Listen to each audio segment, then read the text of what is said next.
Hello friends, मेरा नाम है रवि और आप सभी का मैं स्वागत करता हूं आपके अपने YouTube channel current affairs by Ravi पर। फ्रेंड्स, आज मैं आपके लिए 5 अक्टूबर 2024 के डेली करंट अफेयर्स के क्वेश्चन इस वीडियो में लेकर आया हूं। मैंने आपके लिए सभी क्वेश्चन सिलेक्टेड और इंपॉर्टेंट लिए हैं। अगर आप किसी भी एग्जाम की तैयारी कर रहे हो, ये वीडियो आपके लिए काफ़ी ज़्यादा यूजफुल रहने वाला है। और फ्रेंड्स, आपको बताना चाहता हूँ कि अगर आप ये सभी के सभी क्वेश्चन पढ़ लेते हो, एग्जाम से पहले आपका करंट अफेयर्स बहुत अच्छे से तैयार हो जाएगा। और आपको बताना चाहता हूँ, वीडियो में मैंने रिविजन पर बहुत ज़्यादा फोकस किया है। नए क्वेश्चन तो आपको पढ़ाता ही हूँ, साथ में आपको पिछला भी रिवाइज करते हुए चलता हूँ। ठीक है, तो चलिए हम स्टार्ट कर लेते हैं आज के पहले क्वेश्चन से। पहला क्वेश्चन है हमारा, क्लाउडिया शीनबाम किस देश की पहली महिला राष्ट्रपति बनी है? राइट आंसर हो जाता है इस क्वेश्चन का हमारा ऑप्शन सी, मैक्सिको। आपको बताना चाहता हूँ, मैक्सिको की फर्स्ट वुमेन प्रेसिडेंट यानी कि पहली महिला राष्ट्रपति बन गई हैं क्लाउडिया शीनबाम। फ्रेंड्स, ये आप इनकी फ़ोटो देखिए।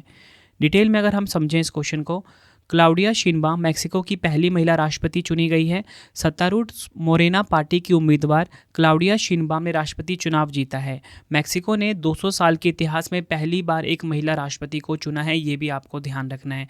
क्लाउडिया शीनबाम ने अपने निकटतम प्रतिद्वंदी जोचिटल गैल्वेज को हराकर जीत हासिल करी है। तो आपको पता लग गया ना कि क्लाउडिया शीनबाम जो है 200 साल के इतिहास में पहली बार मैक्सिको की राष्ट्रपति चुनी गई है।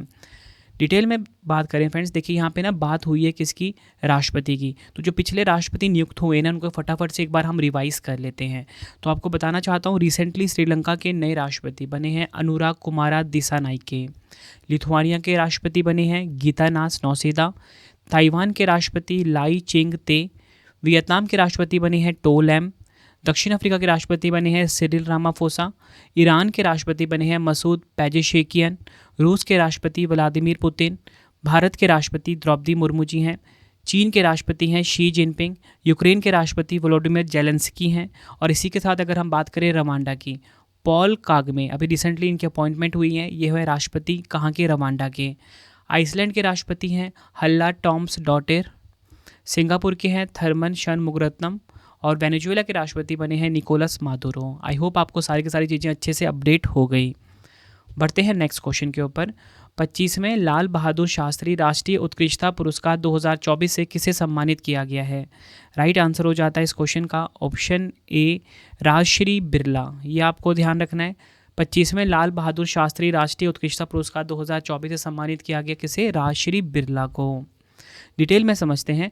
उपराष्ट्रपति जगदीप धनखड़ ने श्रीमती राजश्री बिरला को 25वें लाल बहादुर शास्त्री राष्ट्रीय उत्कृष्टता पुरस्कार से सम्मानित किया है। आपको बताना चाहता हूं, दिल्ली स्थित लाल बहादुर शास्त्री प्रबंधन संस्थान ने पूर्व प्रधानमंत्री लाल बहादुर शास्त्री की स्मृति में उत्कृष्टता के लिए लाल बहादुर शास्त्री राष्ट्रीय पुरस्कार की स्थापना की है। यह पुरस्कार प्रत्येक वर्ष भारत या विदेश में रहने वाले एक भारतीय को प्रबंधन, सार्वजनिक प्रशासन, सार्वजनिक मामलों, शिक्षा, कला और संस्कृति और खेल में उनके योगदान के लिए सम्मानित करता है।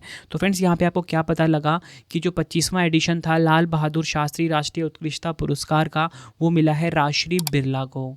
आई होप आपको चीज़ क्लियर हो गई। देखिए, क्वेश्चन की टाइप थी पुरस्कार और सम्मान।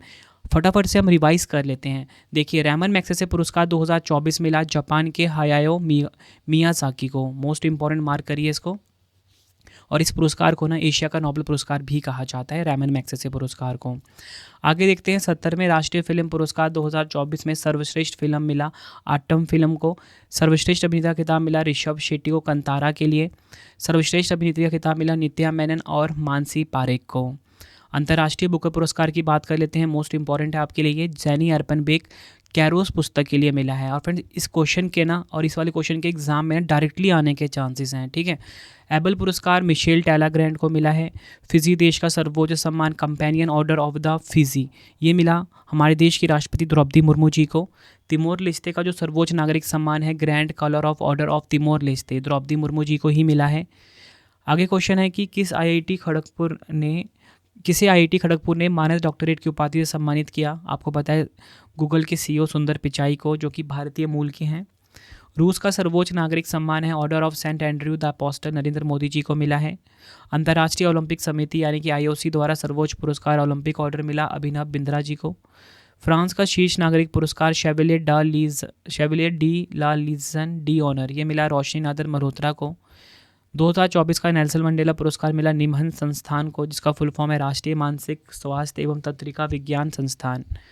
विश्व अंतरिक्ष पुरस्कार 2024 मिला चंद्रयान 3 मिशन को, और 33वां सरस्वती सम्मान मिला किसे, प्रभा वर्मा को। ये आपको ध्यान रखना है।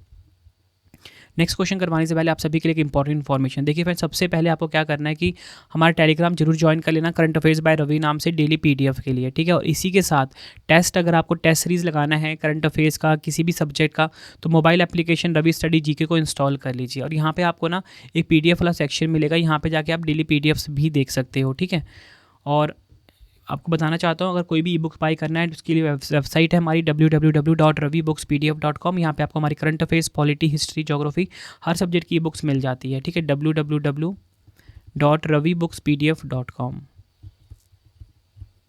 ठीक है। यहाँ पे हमारी जो जीएस की बुकलेट है, सभी पार्ट्स, मतलब कि पार्ट 1 हमारा लॉन्च हो गया हुआ है 11,000 जीके जीएस का, तो वो भी आप यहाँ पे जाके बाई कर सकते हो।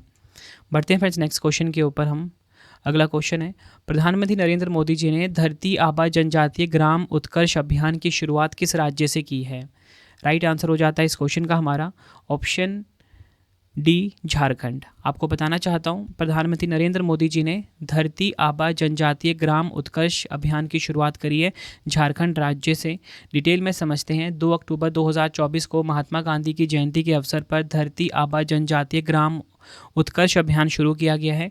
योजना का कुल परिव्यय 79,156 करोड़ रुपए है, जिसमें कि केंद्रीय हिस्सा कितना है 56,333 करोड़ रुपए, और राज्य का हिस्सा है 22,823 करोड़ रुपए। ये आपको ध्यान रखना है। अभियान का उद्देश्य क्या है? समग्र और सतत विकास के लिए 17 भारतीय मंत्रालय द्वारा 25 पहलों के माध्यम से आदिवासी क्षेत्रों में सामाजिक बुनियादी ढांचे, स्वास्थ्य, शिक्षा और आजीविका को बढ़ावा देना है। ये आपको ध्यान रखना है। बढ़ते हैं नेक्स्ट क्वेश्चन के ऊपर। किस राज्य में बायो सीएनजी संयंत्र वाली भारत की पहली आधुनिक गौशाला का उद्घाटन किया गया है? राइट आंसर हो जाता है इस क्वेश्चन का हमारा ऑप्शन बी, मध्य प्रदेश। मध्य प्रदेश के ग्वालियर में इसका उद्घाटन किया गया है। डिटेल में समझते हैं हम इस क्वेश्चन को। प्रधानमंत्री मोदी जी ने ग्वालियर मध्य प्रदेश में बायो सीएनजी प्लांट के साथ भारत की पहली आधुनिक आत्मनिर्भर लाल टिपारा गौशाला का उद्घाटन किया है, जो 100 टन गाय के गोबर से प्रतिदिन 3 टन प्राकृतिक गैस बनाने में सक्षम है। देखिए फ्रेंड्स, यहाँ पे बात सीएनजी की हुई है ना, इसका फुल फॉर्म होता है कंप्रेस्ड नेचुरल गैस, ठीक है। कंप्रेस्ड नेचुरल गैस इसका फुल फॉर्म होता है। बेसिकली क्या होता है, इसको यूज़ करने का मतलब ये होता है कि बिल्कुल इन्वायरमेंट फ्रेंडली होता है। कोई भी इसका ना, जो हमारा इन्वायरमेंट है या जो हमारा पर्यावरण है, उस पर कोई भी हानि नहीं करता कंप्रेस नेचुरल गैस। इसलिए ना आप देख रहे हो आजकल जो हमारी सरकार है वो सोलर एनर्जी को, सीएनजी को, ठीक है, काफ़ी बढ़ावा दे रही है। इंडियन ऑयल कॉरपोरेशन आईओसी के कॉरपोरेट सोशल रिस्पॉन्सिबिलिटी फंड से 32 करोड़ की लागत से विकसित यह गौशाला जैविक खाद भी बनाती है, ठीक है, जैविक खाद भी बनाती है। इसी के साथ प्रधानमंत्री मोदी जी ने स्वच्छ भारत मिशन और अमृत योजना के तहत 685 करोड़ की परियोजनाओं का भी शुभारंभ किया यहाँ पर। बढ़ते हैं नेक्स्ट क्वेश्चन के ऊपर। किस राज्य ने भारत का पहला सुपर कैपेसिटर संयंत्र का अनावरण किया है? राइट आंसर हो जाता है इस क्वेश्चन का हमारा ऑप्शन बी, केरल। ये आपको ध्यान रखना है। डिटेल में समझते हैं। सबसे पहले आपको बताता हूँ, मैंने यहाँ पे आपको ये बताया कि जो भारत का पहला सुपर कैपेसिटर संयंत्र है, केरल में इसका अनावरण हुआ। सुपर कैपेसिटर क्या होता है? एक विद्युत रासायनिक ऊर्जा भंडारण उपकरण है। केरल ने कैल्ट्रॉन कंपोनेंट कॉम्प्लेक्स में भारत की पहली सुपर कैपेसिटर विनिर्माण सुविधा का उद्घाटन किया है। इसरो के साथ मिलकर विकसित इस संयंत्र की लागत 42 करोड़ है, जिसका लक्ष्य प्रतिदिन 2000 सुपर कैपेसिटर का उत्पादन करना, जबकि सालाना 22 करोड़ रुपए का उत्पादन होगा। ये आपको ध्यान रखना है। और सुपर कैपेसिटर क्या होता है? एक विद्युत रासायनिक ऊर्जा भंडारण उपकरण है। देखिए फ्रेंड्स, हमारे क्वेश्चन की टाइप थी भारत का पहला, तो क्यों ना पिछला भारत के पहले और जितने भी क्वेश्चन है फटाफट से एक बार रिवाइज कर लें। तो अगर हम देखें, पहला क्वेश्चन है, गोवा में अपना पहला स्वदेशी रूप से विकसित प्रदूषण नियंत्रण पोत समुद्र प्रताप किसने लॉन्च किया? भारतीय तटरक्षक बल ने। भारत का पहला जीआई टैग अंजीर किस देश को निर्यात किया गया? अंजीर जूस किस देश को निर्यात किया गया है? पोलैंड को। एयरबस किस वर्ष तक पहला made in India H125 helicopter launch करेगा? 2026 तक। यूनेस्को की सूची में भारत का पहला साहित्य शहर कौन सा बना? केरल का कोझिकोड। टीसीएस और कौन सा आईआईटी मिलकर भारत का पहला क्वांटम डायमंड माइक्रोचिप इमेजर विकसित करेंगे? आईआईटी बॉम्बे। टीसीएस और आईआईटी बॉम्बे। दुनिया का पहला 3D printed space rocket engine किस भारतीय कंपनी ने विकसित किया? चेन्नई की अग्निकुल कॉस्मोस ने। गेल इंडिया लिमिटेड का पहला ग्रीन हाइड्रोजन प्लांट कहाँ चालू किया गया? विजयपुर, मध्य प्रदेश में।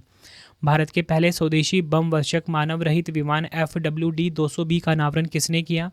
फ्लाइंग वेज डिफेंस ने। लक्षद्वीप में शाखा खोलने वाला पहला निजी बैंक कौन सा बना? HDFC। भारत का पहला सरकारी स्वामित्व वाला OTT प्लेटफॉर्म सी स्पेस किस राज्य ने लॉन्च किया? केरल ने। तो फ्रेंड्स, ये थे पिछले भारत के में पहला 2024 से जितने भी इंपॉर्टेंट क्वेश्चन थे उनका मैंने आपको रिवीजन करवाया। फ्रेंड्स, अगर आपको वीडियो की क्वालिटी, वीडियो कंटेंट और आपकी रवि सर की मेहनत पसंद आ रही है, वीडियो को लाइक और शेयर जरूर करें। कमेंट बॉक्स में अपना फीडबैक भी दें कि आपको हमारी वीडियो कैसी लगती है। बढ़ते हैं नेक्स्ट क्वेश्चन के ऊपर। विश्व पशु दिवस 2024 कब मनाया गया है? यानी कि वर्ल्ड एनिमल डे की वहाँ पे बात हो रही है। तो राइट आंसर हो जाता है ऑप्शन ए, 4 अक्टूबर को। डिटेल में समझते हैं। विश्व पशु दिवस प्रतिवर्ष 4 अक्टूबर को मनाया जाता है। यह दिन जानवरों के महत्व पर प्रकाश डालता है और उनके कल्याण के लिए जागरूकता फैलाता है। इसे पहली बार 24 मार्च 1925 को जर्मनी में मनाया गया था। सबसे ज़्यादा इंपॉर्टेंट है थीम। देखिए फ्रेंड्स, थीम कभी भी अगर छोटी हो जाए ना तो एग्जाम के लिए मोस्ट इंपॉर्टेंट हो जाती है। तो विश्व पशु दिवस 2024 की जो थीम है वो है दुनिया उनका भी घर है। इंग्लिश में होगा the world is their home too. बढ़ते हैं नेक्स्ट क्वेश्चन की तरफ। अक्टूबर 2024 में केंद्रीय मंत्रिमंडल ने कितनी भाषाओं को शास्त्रीय भाषा का दर्जा देने की मंजूरी दी है? बोला गया है कि जो यूनियन कैबिनेट है इसने टोटल मिला के कितने न्यू क्लासिकल लैंग्वेज को मंजूरी दी है? तो राइट आंसर हो जाता है ऑप्शन सी, 5। डिटेल में समझते हैं हम इस क्वेश्चन को। केंद्रीय मंत्रिमंडल ने 3 अक्टूबर 2024 को 5 भाषाओं को शास्त्रीय भाषा देने का दर्जा दिया है और इसमें टोटल मिला के अब 11 शास्त्रीय भाषा हो गई हैं हमारे देश में। ये जो 5 नई भाषाएं हैं कौन कौन सी हैं? मराठी, बंगाली, असमिया, पाली और प्राकृत। ठीक है, ये आपको ध्यान रखना है। 2013 से मराठी को शास्त्रीय भाषा दर्जा दिए जाने की मांग की जा रही थी। अब तक भारत में 6 शास्त्रीय भाषा रही हैं। कौन कौन सी? तमिल, तेलुगु, मलयालम, कन्नड़, संस्कृत और उड़िया। ठीक है, अब ये 5 और ऐड हो गई हैं। टोटल मिला के कितनी हो गई है? 5 + 6 कितनी हो गई? 11 हो गई हैं। आई होप आपको ये चीज़ समझ आ रही है। तमिल पहली भाषा थी जिसे 2004 में शास्त्रीय भाषा का दर्जा दिया गया था। बढ़ते हैं नेक्स्ट क्वेश्चन के ऊपर।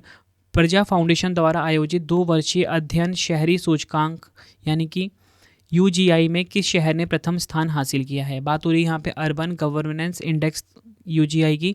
तो राइट आंसर हो जाता है इस क्वेश्चन का हमारा ऑप्शन ए, केरल। डिटेल में समझते हैं इस क्वेश्चन को। प्रजा फाउंडेशन ने कई भारतीय शहरों में 2 साल का अध्ययन किया जिसमें शहरी शासन सूचकांक UGI में केरल नंबर 1 पे रहा है। अध्ययन में कहा गया है कि वित्तीय सशक्तिकरण के मामले में राज्य उच्च स्थान पर है। केरल राज्य उच्च स्थान पर, लेकिन शहरी शासन को सशक्त बनाने में अभी भी उसे लंबा रास्ता तय करना है। शहरी शासन सूचकांक में केरल को शीर्ष रैंकिंग विकेंद्रीकृत योजना में उसकी उपलब्धियों के लिए दिया गया है। अब देखिए फ्रेंड्स, यहाँ पे टॉप 3 की बात कर लेते हैं। केरल नंबर 1 पे है, उड़ीसा नंबर 2 पे है, महाराष्ट्र नंबर 3 पे है। एग्जाम के लिए काफ़ी इंपॉर्टेंट क्वेश्चन ये रहेगा। बढ़ते हैं नेक्स्ट क्वेश्चन की तरफ। अक्टूबर 2024 में भारत का समुद्री डीकार्बनाइजेशन सम्मेलन किस राज्य या UT में संपन्न हुआ है? तो राइट आंसर हो जाता है इस क्वेश्चन का ऑप्शन सी, नई दिल्ली में। आपको बताना चाहता हूँ भारत का समुद्री डीकार्बनाइजेशन सम्मेलन जो है ये नई दिल्ली में संपन्न हुआ है। डिटेल में समझते हैं। बंदरगाह, जहाजरानी और जलमार्ग मंत्रालय और एशियाई विकास बैंक ने भारत में समुद्री डीकार्बनाइजेशन पर सम्मेलन की सह मेजबानी की है। अब देखिए डीकार्बनाइजेशन का मतलब क्या होता है? आपको बताएं, यहाँ पे 2 वर्ड आ रहे हैं। D carbonization. कार्बनाइजेशन का मतलब क्या होता है? कार्बन डाइऑक्साइड होता है। ठीक है, यहाँ पे मैंने डेफिनेशन भी लिखी है। डीकार्बनाइजेशन क्या होता है? मानव गतिविधियों से उत्सर्जित कार्बन डाइऑक्साइड यानी कि CO2 की मात्रा को कम करना और इसे पूरी तरह से ख़त्म करना है। ठीक है, ये आपको ध्यान रखना है। ये होता है डीकार्बनाइजेशन। यह सम्मेलन 2070 तक शुद्ध शून्य कार्बन उत्सर्जन प्राप्त करने के दृष्टिकोण के प्रति प्रतिबद्ध है। इसमें 200 प्रतिनिधियों ने हरित शिपिंग और बंदरगाह संचालन के भविष्य पर चर्चा की है। प्रतिनिधियों ने हरित बंदरगाह अवसंरचना, स्वच्छ बंदरगाह शिल्प और शून्य कार्बन ईंधन के उपयोग सहित कई महत्वपूर्ण विषयों पर चर्चा भी करी है। बढ़ते हैं नेक्स्ट क्वेश्चन पे। अक्टूबर 2024 में अंतर्राष्ट्रीय फिल्म महोत्सव और पर्यावरण एवं वन्यजीव मंच जिसका नाम है वातावरण का उद्घाटन कहाँ पर हुआ है? तो राइट आंसर हो जाता है इस क्वेश्चन का हमारा ऑप्शन सी, नई दिल्ली में। यह आपको ध्यान रखना है। डिटेल में समझते हैं। 3 अक्टूबर को नई दिल्ली में अंतर्राष्ट्रीय फिल्म महोत्सव और पर्यावरण एवं वन्यजीव मंच जिसका नाम है वातावरण का उद्घाटन हुआ। 3 दिवसीय फिल्म महोत्सव का जो विषय था वो था वेटलैंड्स फॉर लाइफ ये आपको ध्यान रखना है। जो वेटलैंड पारिस्थितिकी तंत्र के बारे में जागरूकता और संरक्षण पर केंद्रित है। यह महोत्सव समकालीन पर्यावरणीय मुद्दों के बारे में जागरूकता बढ़ाने के लिए फिल्मों और वृत्त चित्रों का उपयोग करता है और पर्यावरणीय मुद्दों के बारे में धारणा, अभ्यास और नीति और शासन को बदलने का प्रयास करता है। बढ़ते हैं नेक्स्ट क्वेश्चन के ऊपर। केंद्रीय मंत्रिमंडल द्वारा 2024-25 से किस वर्ष तक की अवधि के लिए राष्ट्रीय खाद्य तेल मिशन तिलहन को मंजूरी दी गई है? तो राइट आंसर हो जाता है इस क्वेश्चन का हमारा ऑप्शन ए 2030 से 2031 तक। डिटेल में समझते हैं। मंत्रिमंडल द्वारा 2024-25 से 2030-31 की अवधि के लिए राष्ट्रीय खाद्य तेल मिशन तिलहन को मंजूरी दी गई है। यह एक ऐतिहासिक पहल है जिसका उद्देश्य घरेलू तिलहन उत्पादन को बढ़ावा देना और खाद्य तेलों में आत्मनिर्भरता हासिल करना है। मिशन को 10,103 करोड़ रुपए के वित्तीय परिव्यय के साथ 2024-25 से 2030-31 तक की 7 साल की अवधि में लागू किया जाएगा। इस मिशन का उद्देश्य प्रमुख तिलहन फसलों जैसे सरसों, मूंगफली, सोयाबीन, सूरजमुखी और तिल के उत्पादन को बढ़ावा देना है। मिशन का लक्ष्य प्राथमिक तिलहन उत्पादन को 39 मिलियन टन से बढ़ाकर 2030-31 तक 69.7 मिलियन टन करना है। नेक्स्ट है हमारा क्वेश्चन। सरकार ने वित्त वर्ष 2024-25 में 1.25 लाख इंटर्नशिप प्रदान करने के लिए किस योजना की शुरुआत की है? तो राइट आंसर हो जाता है इस क्वेश्चन का ऑप्शन ए प्रधानमंत्री इंटर्नशिप योजना। ठीक है, 2024 में लॉन्च किया गया है इसको। डिटेल में समझते हैं। सरकार ने वित्त वर्ष 2024-25 के दौरान 1.25 लाख इंटर्नशिप अवसर प्रदान करने के लिए प्रधानमंत्री इंटर्नशिप योजना के पायलट चरण की शुरुआत की है। इस योजना में भारत की शीर्ष 500 कंपनियां भाग ले रही है। इस योजना की घोषणा बजट 2024-25 में की गई थी। इसका मुख्य उद्देश्य अगले 5 वर्षों में शीर्ष कंपनियों में युवाओं के लिए 1 करोड़ इंटर्नशिप के अवसर प्रदान करना है। इस पहल का प्रबंधन कॉर्पोरेट मामलों के मंत्रालय यानी कि MCA द्वारा विकसित एक ऑनलाइन पोर्टल के माध्यम से किया जाएगा। तो फ्रेंड्स, ये आपको मैंने मोस्ट इंपॉर्टेंट 12 क्वेश्चन करवाए। अब देखिए, इस क्वेश्चन की टाइप थी हमारी केंद्र की योजना। तो पिछली केंद्र की योजना आपको फटाफट से मैं रिवाइज करवा देता हूँ कुछ। अगस्त 2024 में केंद्र सरकार ने वैज्ञानिक अनुसंधान, नवाचार और तकनीकी विकास को बढ़ाने के लिए किस योजना को शुरू किया? विज्ञान धारा योजना को। भारी उद्योग मंत्रालय ने सितंबर 2024 में इलेक्ट्रिक वाहन अपनाने को बढ़ावा देने और चार्जिंग इंफ्रास्ट्रक्चर स्थापित करने के लिए किस योजना को शुरू किया? PM E-ड्राइव योजना। ये भी काफ़ी इंपॉर्टेंट है। और जो ऊपर करवाया आपको विज्ञान धारा योजना, ये भी काफ़ी इंपॉर्टेंट है। सितंबर 2024 में केंद्र सरकार द्वारा शुरू की गई किस योजना के तहत माता पिता अपने 18 साल की उम्र से कम के बच्चों के खाते खुलवा सकते हैं और बच्चों की आर्थिक स्थिति को मजबूत किया जाएगा? NPS वात्सल्य योजना।